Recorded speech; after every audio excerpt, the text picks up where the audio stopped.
ব্যবধান মাত্র 3 মাসের। জানুয়ারিতে কালীঘাটের বৈঠকের পর বীরভূমের কোর কমিটি থেকে বাদ পড়েছিলেন, আর ভোট পর্বের মাঝে হারানো সেই সদস্য পদ ফিরে পেলেন বীরভূমের জেলা পরিষদের সভাধিপতি কাজল শেখ। নির্বাচনী জনসভা থেকে এই কাজলকে ফিরিয়ে আনার সিদ্ধান্ত নেন মমতা বন্দ্যোপাধ্যায়।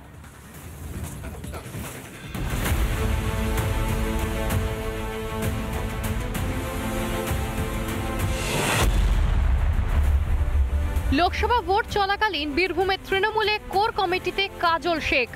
অনুব্রতহীন বীরভূমের তৃণমূল পরিচালনার জন্য গঠিত কোর কমিটিতে আবারও স্থান পেলেন কাজল শেখ। মমতা বন্দ্যোপাধ্যায় তিনি নির্দেশ দিয়েছেন যে আমাদের ফায়জুল হক কাজল, আমাদের জেলা পরিষদের সভাধিপতি, তাকে কোর কমিটিতে অন্তর্ভুক্ত করার জন্য আমরা তাকে কোর কমিটিতে অন্তর্ভুক্ত করে নিলাম। চতুর্থ দফায় 13ই মে ভোট বীরভূমে, সঙ্গে বোলপুরেও। মঙ্গলবার তারাপীঠে নির্বাচনী জনসভা করেন মমতা। সভা শেষে দলের কোর কমিটির সদস্যদের সঙ্গে কথাও বলেন তিনি। তবে নতুন এই সিদ্ধান্ত নিয়ে শাসক দলকে কটাক্ষ করতে ছাড়েনি বিজেপি। বীরভূমের মানুষ যারা জাতীয়তাবাদী মুসলমান আছে এতে ভুলবে না। তারা জানে তৃণমূল কংগ্রেস ভোটের রাজনীতির জন্য যখন যেমন তখন তেমন। তৃণমূল কংগ্রেসের এই যে রাজনীতি বীরভূমের মানুষ বুঝতে পেরেছে। 5 সদস্যের তৃণমূলের নয়া কোর কমিটি তৈরি করেছিলেন মমতা বন্দ্যোপাধ্যায়। সেই কমিটি থেকে বাদ পড়েছিলেন কাজল শেখ। চলতি বছরের জানুয়ারিতে কালীঘাটের বৈঠকে ধমকও খেয়েছিলেন কাজল শেখ। সেদিনই তাকে সরানো হয়েছিল কোর কমিটি থেকে। কাজল শেখকে নিয়ে অনেকে পলিটিক্স করছে।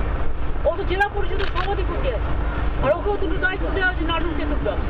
সেদিনের ধমক খাওয়ার পর বুঝতে না দিলেও দলের অন্য দায়িত্ব সামলেছেন কাজল। কোর কমিটি ছোট করা হলো। কোর কমিটি 8 জন সদস্য ছিল, 4 জনকে বাদ দিয়ে কোর কমিটি ছোট করা হলো।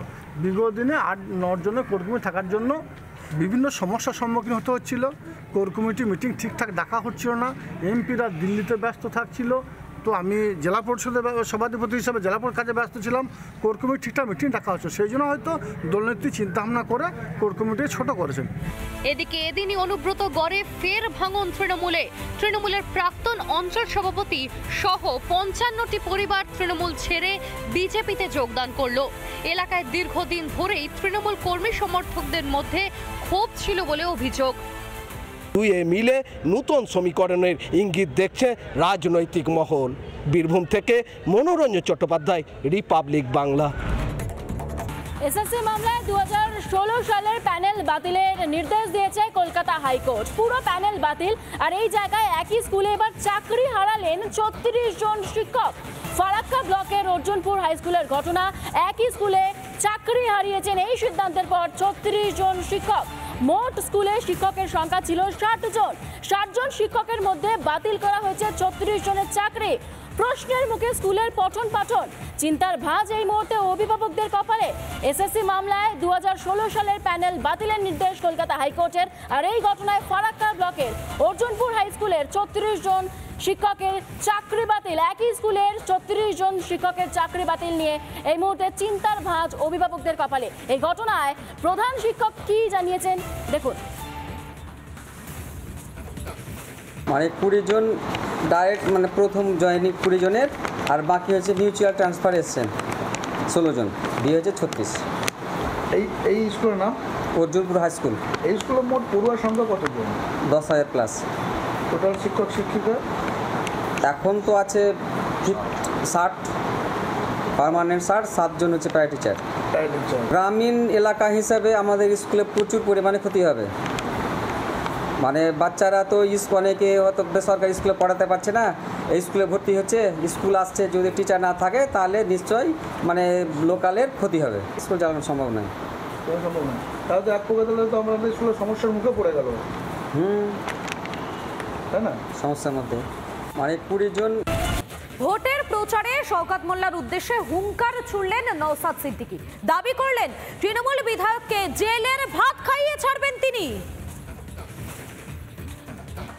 পঞ্চায়েত নির্বাচনে অনেক হিংসা করেছে, এক বেটাকে জেলের ভাত খাওয়ানো হচ্ছে। এখন তারা গোষ্ঠীদ্বন্দ্বের নামে চালাচ্ছে কি আমার দেখার দরকার নাই। ফার্স্ট কিন্তু জেলের ভাত এই আইএসএফ তাকে খাইয়েছে। আইএসএফ এর মামলাতে তিনি অ্যারেস্ট হয়েছে। ওই মামলা কিন্তু অনেকজনের নামেও আছে, বুঝতে পারছেন না? শুধু আরাবুল সাহেবের নামে নাই, অনেকজনের নামে আছে। কদিন আগে দেখলাম একটা বেনামে পোস্টার পড়েছে, আমাকে মিডিয়ার বন্ধুরা জিজ্ঞাসা করছিল এটা নাকি আইএসএফ যুক্ত আছে। আমি বললাম আইএসএফ ওই তো রাতের অন্ধকারে বেনামে কাজ করবে না। প্রকাশ্য আমি বলছি, রেকর্ড করুন, আরাবুল ইসলাম যে মামলায় জেল খাটছে শওকত মোল্লাকে ওই মামলায় অ্যারেস্ট করতে হবে। এখনো বলছি তো, হ্যাঁ আমরা রাতের অন্ধকারে পোস্টার মারবো? আরে মার খাবো, মাথা ফাটাবে তো দিনের বেলায় মারবো। ও কাপুরুষের মতো ওদের দলের লোকের গোষ্ঠীদ্বন্দ্বের করছে, আমরা করব না। আমরা প্রকাশ্য বলছি তো, নোটোরিয়াস ক্রিমিনালকে আগামী দিনে সর্বোচ্চ আমরা চেষ্টা করছি জেলের ভাত খাওয়ানোর জন্য। পশ্চিমবাংলা জেলের ভাতের ভালো নয় সেটা আমি দেখে এসেছি, বিহারের জেলের ভাত তো খাইনি। আমার মনে হয় পশ্চিমবাংলার থেকে একটু ভালো হবে, কারণ সেন্ট্রাল গভর্নমেন্ট একটু অনুদান বেশি, দরকার লাগলে তিহারের ভাত খাওয়াবার ব্যবস্থা করে দেবো। অস্বস্তি বাড়বে আরো। আগামী 4 থেকে 5 দিনের মধ্যে আবারও যে তাপপ্রবাহের মাত্রা, সেই তাপপ্রবাহের মাত্রা অনেকটা বৃদ্ধি পাবে। দক্ষিণবঙ্গের যে জেলাগুলো রয়েছে তার মধ্যে পূর্ব মেদিনীপুর, পশ্চিম মেদিনীপুর, বাঁকুড়া, পুরুলিয়া, বীরভূম, হুগলি, এই সমস্ত জেলাগুলোতে যেরকম 40 ডিগ্রি থেকে 42 ডিগ্রি বা 43 ডিগ্রি সেলসিয়াস হতে পারে, এবং তার পাশাপাশি উত্তরবঙ্গের যে জেলাগুলো রয়েছে মূলত পার্বত্য অঞ্চলের যে জায়গা, সেই অঞ্চল বাদ দিলে কোচবিহার, আলিপুরদুয়ার, জলপাইগুড়ি সহ বেশ কিছু জেলায় কিন্তু তাপপ্রবাহের যে মাত্রা, সেই মাত্রা অনেকটাই বাড়বে। ইতিমধ্যেই বৃহস্পতিবার পর্যন্ত পূর্ব এবং পশ্চিম মেদিনীপুরে লাল সতর্কতা জারি করা হয়েছে এই তাপপ্রবাহের জেরে। মালদা, উত্তর দিনাজপুর, এই সমস্ত জেলাতেও কিন্তু তাপপ্রবাহের মাত্রা অনেকটাই বৃদ্ধি পাবে বলে হাওয়া অফিস সূত্রের খবর। ক্যামেরায় শুভ্রাংশু ঘোষের সঙ্গে তুলিকার রিপোর্ট, রিপাবলিক বাংলা, কলকাতা।